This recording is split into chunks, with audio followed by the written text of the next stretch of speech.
we are living in an age in which few years ago, our children has to switch to digital education from one day to another. Our work was switched almost the same. And our leisure time is digital for a long time already. So it looks like that the only thing which needs to be digitalized is human himself. But if we do so, our life and our home will look like this. And this is not a mistake, because data don't need any life. I realized that more than a decade ago, and I decided I do not want to live on the bottom of a black hole, and I started another word, wasteless world. And don't worry, I'm not alone. My name is Michael Rada, I'm human. And together with me, there is currently 118 Industry 5.0 ambassadors representing the principles which I described in 118 countries, covering 93% of a global population. And I would like you to remind one important thing. The giants start to shrink when the humans start to grow. And this is all what I would like to say to you today, because the time is limited and I do not waste anybody's time. I would like to thank you that you share with me your time, because you share the most precious asset that you received at the moment of your birth. So thank you very much, and I would like to wish every single one of you have a nice time for your waste and wasting in all its forms. Stay safe, be free, and be human. And if there are any questions, please feel free to ask. Thank you.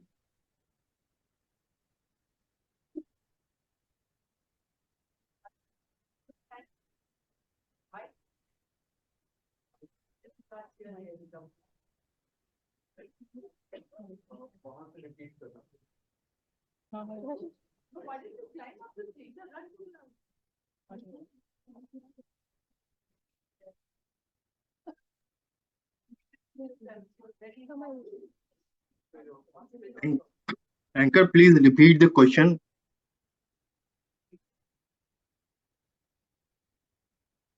Good afternoon, sir. My name is Ayush Vardhan.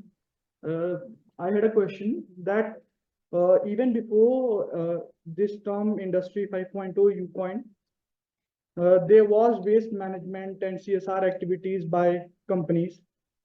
So how did you come to this idea that we should just aggregate everything and create a new evolution, that is say, of industry? Thank you for the question. I was working at the time for one of the largest TV producers. And at one moment I realized on a project related to single-use wooden packaging that there is not a single company in the world, not a single one, and we are speaking here about the year 2010, which try to prevent waste happen, because the CSR and waste management, they manage the waste, but they never try to prevent it to happen. And because I'm the man who, if there is something not existing, I create it. And I spent more than 30 years in logistics. You know, as it was said at the beginning, I do not have academic education. I started my career as a steel factory worker. So I spent most of my time in factories in boiler suits. So I realized then when there is nobody, then it must be created. At the beginning, it was called industrial upcycling, and it was methodology. But 1.5 years later, my clients, the industrial clients, told me, but Mr. Rada, this is not a methodology, what you are doing and applying, that's a new industry. And because I know about industry 1 to 4, I thought, okay, why not 5, but not revolution? Because every single revolution, you know, I lived for 18 years of my life. I live in a communist country, in a Czechoslovak socialist republic. We have learned a lot about revolutions, and all of them has been filled with blood, killing, and after that few has been rich and the rest has been poor. And I said to me, no, that's not a right example, so it must be evolution. The only role model of Industry 5.0, and it may surprise you, it's nature, because nature does not waste. So this is why Industry 5.0 is the missing link. So I hope I was able to answer your question. Yes, sir. There is one more thing you mentioned, that it is not a sales tool, but who is stopping them from using it as a sales tool? You know, I have spoken here about European Commission, who introduced on January 7th, 2021, Industry 5.0 into the European Sustainable Development Framework. And when I read this, I realized they say it's something very different 6 years after the launch of Industry 5.0. So I read the entire document again, and I read the references. And the European Commission, there is 69 references at the end. Reference number 68, Industry 5.0 definition by Mike Rada. So I pick up my phone and call the heads of European Commission, and I have a call with them. Explain, and they told me, yes, we know. We know that Industry 5.0 is you have created it, but we need to sell. So they started to use it as a sales tool, as a buzzword, and that's wrong. Because when the three principles which I mentioned will not be applied together, they will not bring what I brought. It is important to say that the entire time, 11 years, not a single penny funding, incentive, charity, anything, not a single third-party investor step in. I load a truck, and the profit for the loading of the truck by saving products going back to Industry 5.0 development. Same as the nature. This is the evolution. So many companies, and you will see it around you, will speak about robots, cobots, artificial intelligence as Industry 5.0. Sorry, that's a fake. It's not the origin of Industry 5.0. And please do not understand that I do not like technology. It's not the case. But the issue is that if we become addicted to technology, the result will be that the technology will remain, but not humans. It is important to understand, we have in Czech Republic, we have one very interesting saying. We say that fire is a great servant, but a very bad master.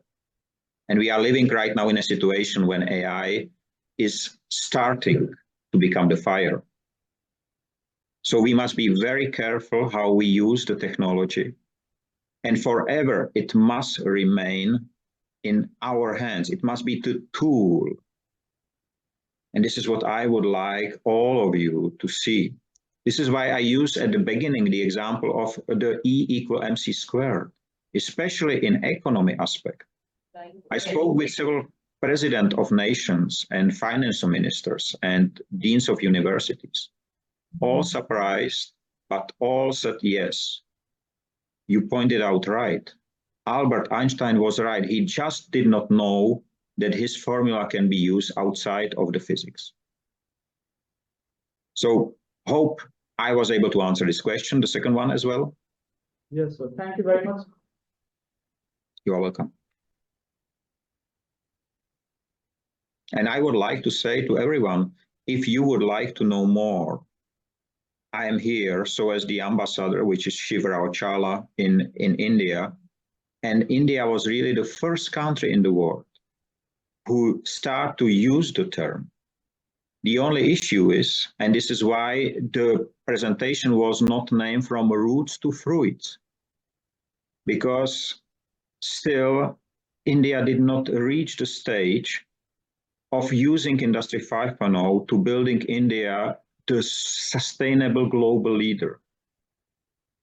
It used the term frequently, many startups in India, for example, to generate cash from investors and then disappear. But it's not the right way. Transparency, profit sharing, efficiency. This three, transparency, is not part of industries. Firstly, you sign NDA before you even can enter the door. Profit sharing, that's not a case as well. because the biggest profit has the one of the parties who is the strongest one. And the efficiency, yes, we are trying to apply lean Six Sigma methodologies, but all of those are local. I spent 5 years working for the second largest Japanese corporation. I spent all my life in logistics, so I know what they are speaking about. And unfortunately, not a single supply chain is a lean supply chain. Lean operations are there, yes. And what I like about India is generally many steps of the Prime Minister Narendra Modi, many steps of the president. And I do believe that the most populated country in the world should be the one who is really the sustainable leader on a global scale. And this cannot be achieved by money. This must be achieved by skills of people which you and your forefathers presented. Because there is so much heritage. This is why we must go back to roots and combine the roots with the use of new technology. Not to think the roots are bad just for tourists. No, let's combine it. But please keep in mind, never, ever keep the machines rule your life. Because as I said, the machines don't need us. And if you would like to read the first book in which the term robot was mentioned, it's called RUR. And the author name is Karel Čapek. It was presented in 1921 in my country. So anybody has any other questions? Feel free to ask.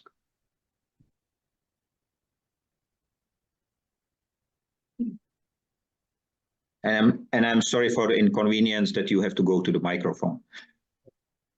Hello, sir. I have a question. Yeah, my name is Monish, and I happen to be a panelist in the next session, I believe. So, yeah, so I have a question. You mentioned in your presentation that the humans need to reduce the dependence on technology and power. So, just want to understand which power you mentioned there. Is it the political power or the power the power for electricity, or which power you mentioned? Both. So electric power, so as the political power. The electric power is because we are consuming more and more, building renewable power station and lots, but very few are concentrating on reducing the consumption first. I'm doing audits, we call it profusion audits in factories. You know, all the factories would like to install solar modules and wind turbines and everything, but not a single one considered to reduce their own consumption, but it is possible. And in some cases, just to switch from standard bulbs to LED bulbs, 65% of the cost, so as the consumption volume goes down. Speaking about a political power, it is, I think that the economy, so as the politics, is not built on the right roots. It's generally, if you look at the politics in general, I don't speak about specific party, you speak about right and left. And usually, if you will be a human, right will help left to do things. They will work together. But in politics, right is in opposite to left. They try to cut one away, thinking that they will do more. It's not true. The principles are wrong. So, as I said, I am not educated. I just get to it. Here behind me, this man is my granddad. He passed 2 years away. He passed away. He was 99 years and 9 months. He spent all his life teaching. And we have great discussions where he look at the things from the perspective of 100 years. I do the half. I'm 53. So it was very interesting. So I hope I was able to answer your question. So both electric and political powers are important. And that's why I mentioned we must change the approach to it. Try to prevent wasting of those to happen first. I have another one. Towards the end, you mentioned that the biggies, when the humans start to grow, the biggies will start to shrink. And Industry 5.0, by the name, it says industry. So do you think that industrial people, the biggies, will ever let humans grow and let them shrink? It's a paradox. I do understand what you mean.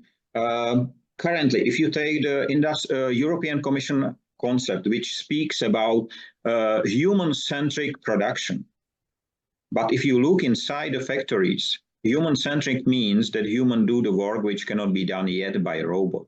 It's just a component of the system. That's wrong. And I am in logistics. I have seen dark warehouses, no people, no light, just robots, because robots don't need the light to pick up the goods. There are factories in this way prepared. In just 3 months, last 3 months globally, over 1 million IT guys has been quit because of the entry of the artificial intelligence. You know, there are many people. The reason, I will explain maybe differently, the reason for me to introduce Industry 5.0 was because I have found so many fails in Industry 4.0. And one of these fails was Industry 4.0 does not care about what will the people do. When I asked someone, some expert in Industry 4.0 field, he said, they will find a job, new one. Everyone will find a one. My father spent 50 years as a miner. He will never become a coder. Even my mom, who was a teacher in a kindergarten, will never become a coder. So I think that the humans must be part. And, you know, every one of us is growing older. Not a single one is growing younger. So we have to consider already now, and I am happy Industry 5.0 is helping the understanding of this, that using the tools will help us to do the work. We are not fastest, but we have our wisdom, which we collected during our life. So I hope and believe industry will never be human-less.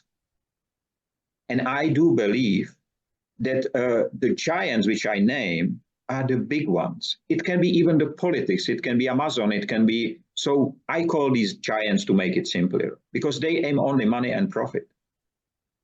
So let's concentrate on a human aspect, not as a component, but as a really important part of the system. Ecosystem, not only system. So I think the ecosystem is very important to term. Hope was able to answer your question. Yeah, absolutely. Thank you. Good afternoon. Good afternoon, sir. So my question is, you talked about Garage Academy, if I'm pronouncing it right. How can the Garage Academy model, focused on a real-world application of learning, a familiar living environment, and the shift from wasteful to wasteless practices, be successfully implemented in schools, universities, factories, and organizations while adhering to the Industry 5.0 challenges? The garage was the concept in which really the students can go after work into factory to test the physical, what they have learned to test in a physical world. When I was in a school, which is long time ago, I have learned that water cannot be pressurized in a way that it can help us. Today, I have a client which cut with water stream a steel. So it can be. I have learned things which are not applicable today. And because of the very fast development, it is important to do exactly that. The second thing is, and COVID shows us a great example of this. In COVID, from really one day to another, my daughter, who is 20 right now, has to switch to digital education. But from my perspective, the biggest issue with this switch was not the student, because students know how to use the technology. But the teachers who have not, some of them have not been able to adapt within even 2 years to the way to deliver in a way like the physical one. So for me, it's really important, and I work myself with many factories. So we go to factory, we take the students there, we take the materials back, we consider what to do with that, because I have not mentioned one important tool which we use in Industry 5.0. We call it the power of touch. You know, touch is one of the senses with the longest memory. If you touch as a child something which is hot, you will remember for all your life that you should not touch a fire. And this is so important because if you create something and you give it to someone with your hands and you give it, you put part of this sense inside the product. So it's not about big volumes, it's about customized things. It's about products which originally are maybe standard, but then they are turned by a person into a unique gift, like these shoes, which I received to my 50th birthday, because you created something very personal. So not the huge volumes, but to reduce it. I know that in your school and even the region, I think there was the originated by very famous entrepreneur who currently, if I'm not wrong, please, if I am, please apologize me, who is covering 95% of the beverage distribution of Coca-Cola and similar in India. So it's great result. The only issue is is this business responsible for the plastic bottles which ends up as waste? I don't think so. At least in my country, it is not so. And this is what must be included in the business models. The complexity, the understanding of the really every one of us is the first one who must start.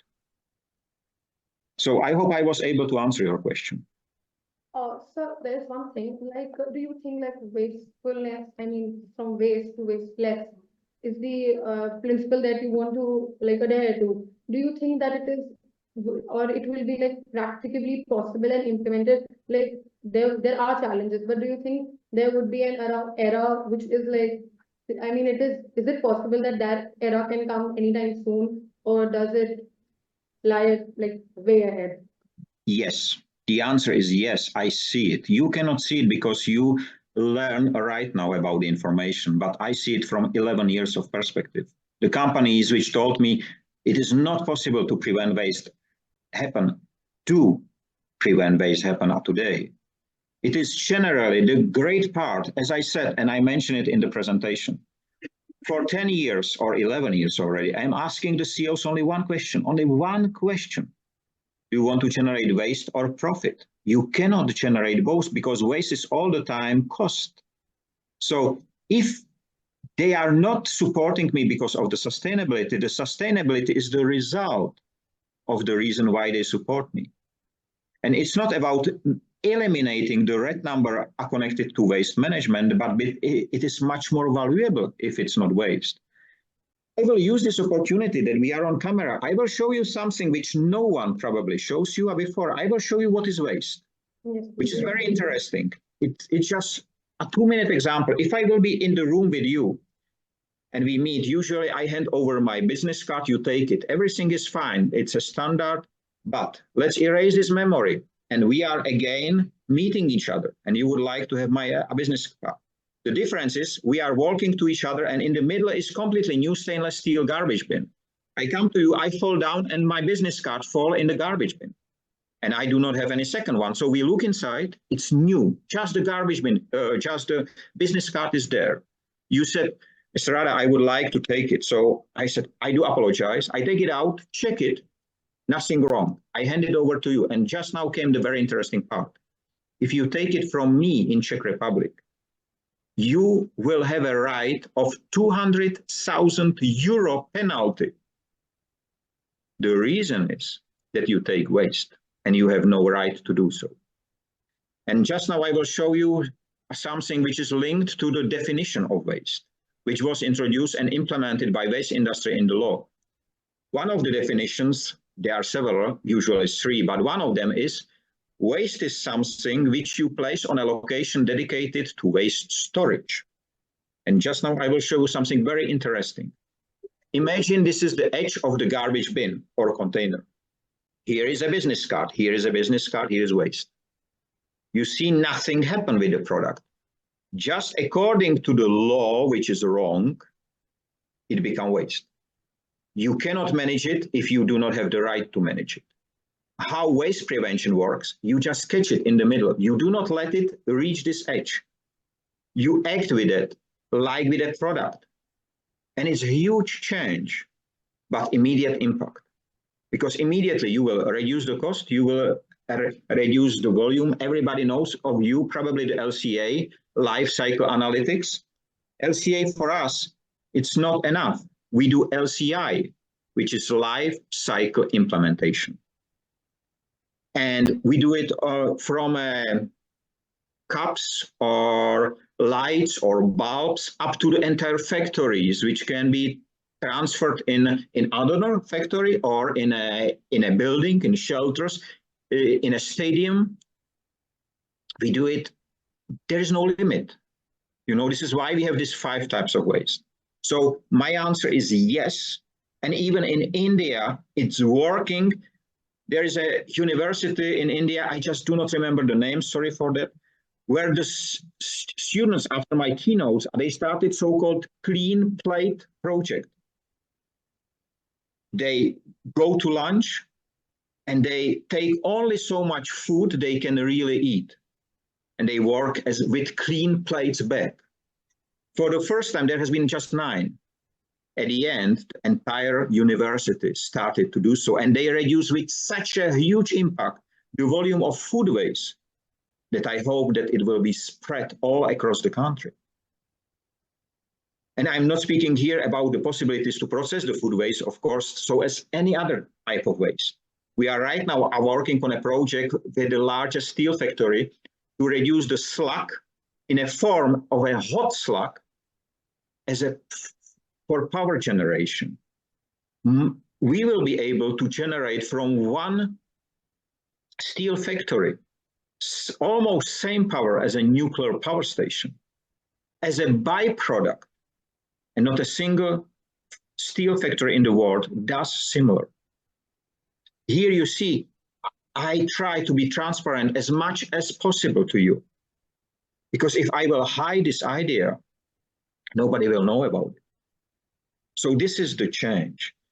Here, all these images, they are cut from the real vinyl records, sourced directly from a biggest in the world vinyl record factory, which is here in my country.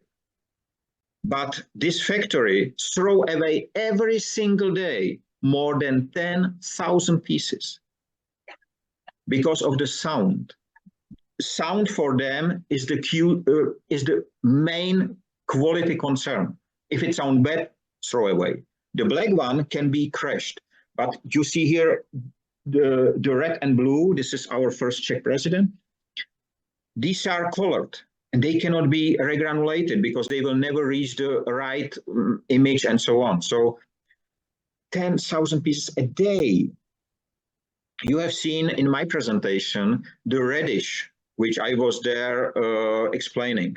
I was there when a truck was returned from the retail chain store, and full truck of radish, fresh radish, which just does not have the leaves green enough for the buyer, has been thrown in a garbage without any thinking. I was standing there and crying. At that time, this client he has 5 distribution centers in Czech Republic. Every single one produces every single month more than 400 tons of waste of this kind. 1 year later, after we start to implement, it was 20 for entire circle, because we have found what to do with it. And there is a lot of. This is why everybody is wasting. But if we do not make it clear, if we do not make it open, if we shame for it and just hide it, nobody will know what to do with it. Nobody will help us. It will be just the waste industry, which will be richer and richer. And soon, if we go this way, not only the planet will be a global landfill, but generally, there will be 2 most profitable industries in the world. The first one will not change. It's the war industry. And you know, war is the biggest waste. So if we do not want that our lives are ruled by war industry and waste industry. We must change. And the first who must change is me, is you. It's not someone else, no, me. Because if I change like with the plates, the 9 students inspire the entire university. And it does not cost anything. This is why it is so powerful and why my work is so strongly anticipated by waste industry and many giants. But you know, I'm not rich. My aim is only one. And this is the aim of Industry 5.0, to build wasteless world for all. And I never forget the word of the waste pickers on another conference in India 3 years ago, where there was invited a waste picker, the unofficial waste picker. And she listened to my presentation, it was translated for her. And at the end, she said, Mr. Rada, I will do everything that my child does not have to live on a landfill a single day. And that was a lady who was born on a landfill, live on a landfill give her all what she have. And I will never forget these words. So thank you.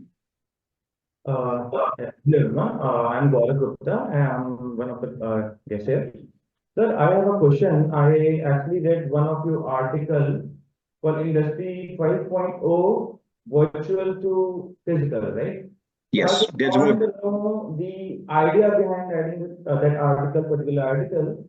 And also, can you explain the term upcycling and also how you are actually using that particular term in the product properties we made or the kind of process that we inculcate in the future?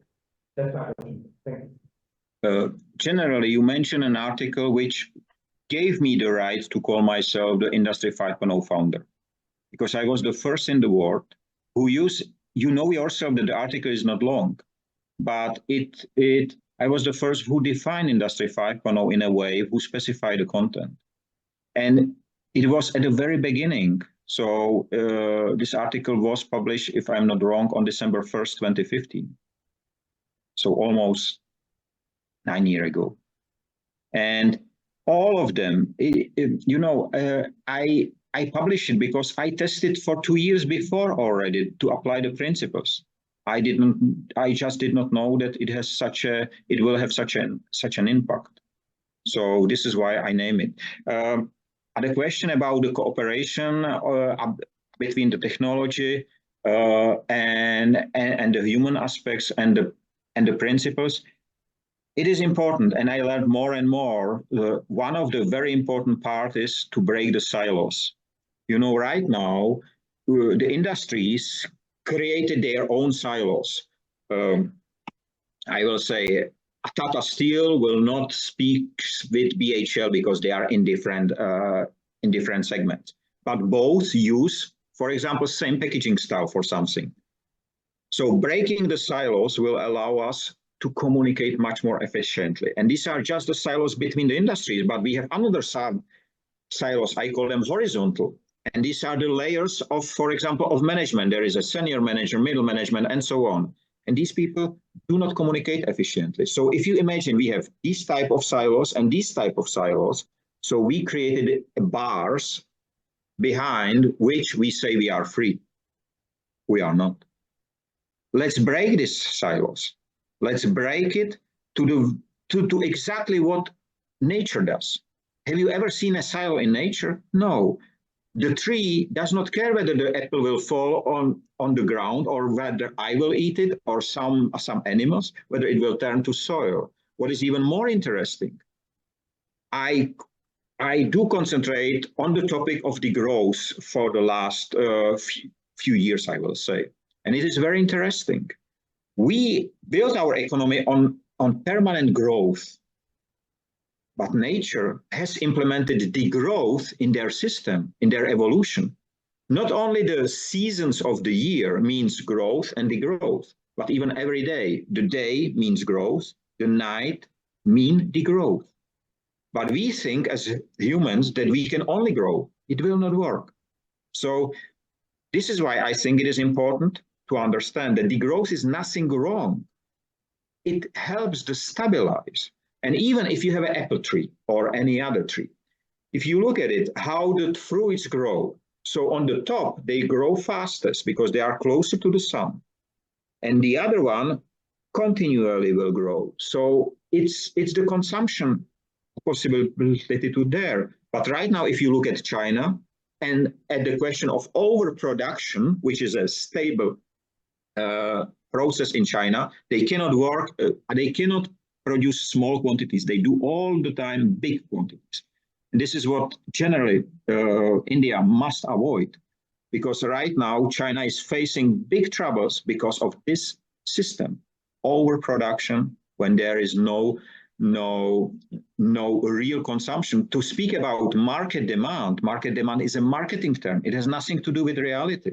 You saw the garbage bin filled of bread. You know, my heart is bleeding. I took this picture in a store which was environmental friendly and whatever. No, and they put fresh bread in a garbage bin because they do not want to sell it underpriced. Wrong. Let's narrow the production, which is right now in this level, with the consumption, which is here. And the same is the reason why I started with Industry 5.0 on the Gemba level, on the level of the workers, because that there is one CEO in a company of 5,000 people, but 5,000 people. If we start to narrow it, first, these people know about Industry 5.0 globally. But right now, last year started the politician to talk about Thailand, India, Indonesia, Italy, Argentina. They are implementing Industry 5.0 principles. And right now happen following. Before, there was low income and the rich people, and they come in this level, and here is the level where the war started, because they said red and they said white for whatever reason. And they has not been able to agree. But right now with Industry 5.0, because it's for 9 years here, will happen following. These people will meet, and these people will show Industry 5.0, and these people will reply Industry 5.0. It's just needed to understand, to levelize the understanding. This is why I push so much to the level of understanding, to the not being a sales tool. You know, it's easier today. If you name your business Industry 5.0 a business, and you will ask for funding in Europe, you will probably get it. No matter what you do, no matter that you do not deliver any results, you just get it. Even for investors. Today in the morning, I was preparing the Industry 5.0 newsletter, which for more than 1.5 years, every Friday is delivering global news. And it's a lot of. And there was information that a US company, I do not remember the name, in an airspace industry generally, they write on their website that they started to be Industry 5.0. They have no idea what it is, but they know they will get funding the same as Canadian space a company did last year, and they get $1.5 billion US project on board. But it is not money. And when we speak about you ask about the virtual reality and artificial intelligence and so on, when there are people in the room, which are the experts, as I said, I like computers. Without computers, we cannot talk. But I feel the danger as well. And I asked them, when they said everything must be digitalized and virtualized and whatever, I asked them only one question. How does the digital bread taste? And for 10 years, not a single one was able to answer this question. You know, it's great to have Apple goggles. And what? The risk with Apple goggles, for example, is that the addiction to this device, it's so fast that you even don't recognize. It's so good. It's so on a touch of your fingers, everything. So, and it's not here generally to help us. It's here to collect our data to use by someone else. It's even track our eyeballs and so on. So let's use it very wisely. Don't look for, I was addicted to my smartphone because I unlock it 367 times a day. And when I realized that, I go to my cupboard and took out this lady. And some of you will remember Nokia 6310. Generally, what is interesting, this is the only mobile phone in a mobile phone history, not a single one repeated, which was 3 years in a row the best business mobile phone in the world. Not a single one repeated. And I said to me, okay, so if I will be able, after 15 years in a box, to turn it on, I will use it for 3 months to get out of my addiction. I turn it on and it has 80% battery after 15 years in a box. And I use it. And what was interesting, I have learned what made me addicted. And this is the last what I would like to share with you. Do you know what makes you addicted to a smart device? And I was surprised myself, very surprised. I did not expect it. Notifications. So please, if you do not want to be addicted to your smartphone or your children to be addicted, switch all notifications off and let there just the call and standard SMS. At the beginning, when I realized I am addicted, my user time, it's called user time, was 87%. Today, it's 3. It is me who decide when I take my phone in my hand. No technology, no apps, it's me. And who knows me and follow me, which you can do on LinkedIn is the best way, you will see that I'm very active on a social media, but it's me who create the content. I'm not consumer. I create, and I would like all of you, because all of you in the room will leave this room with your mindset changed already, from wasteful to wasteless. And I will be really happy if you share it with all around you. If all the 26,000 students of your education centers will get this message. I am giving workshops and so on globally, more than 500 universities without having the university degree myself. If I will be able, I will travel to you, but the problem is every single country would like to have me there. It will be a waste of time to travel. If I go to India, which I hope I will do, I will spend at least 6 months there, speaking with Narendra Modi, speaking with Drupadi Murmu, speaking with the government members, with universities, with the companies, because every single one of us can prevent waste happen. It's not a matter of cost, it's a matter of will. So sorry for keeping you so long in the room, but I am really happy that you have the questions. So if anybody else has a question, I am ready to answer.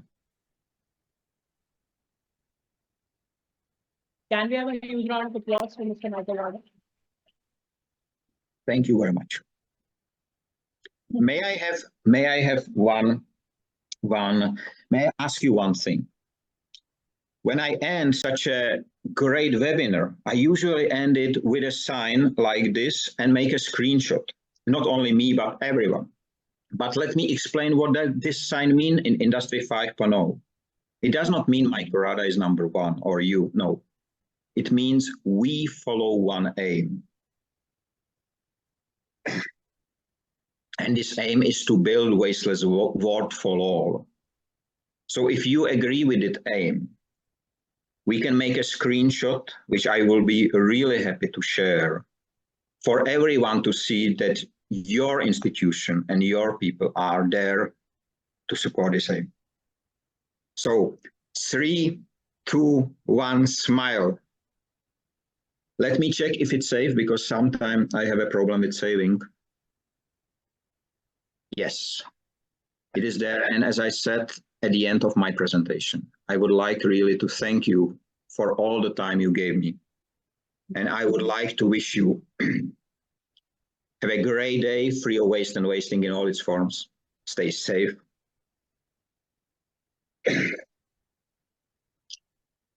Thank you, sir. And be human.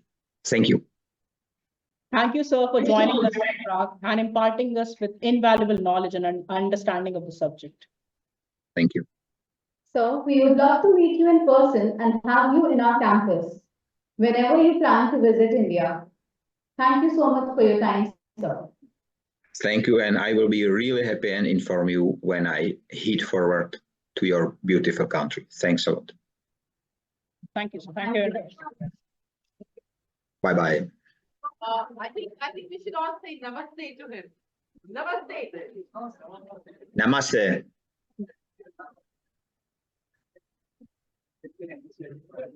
It's time.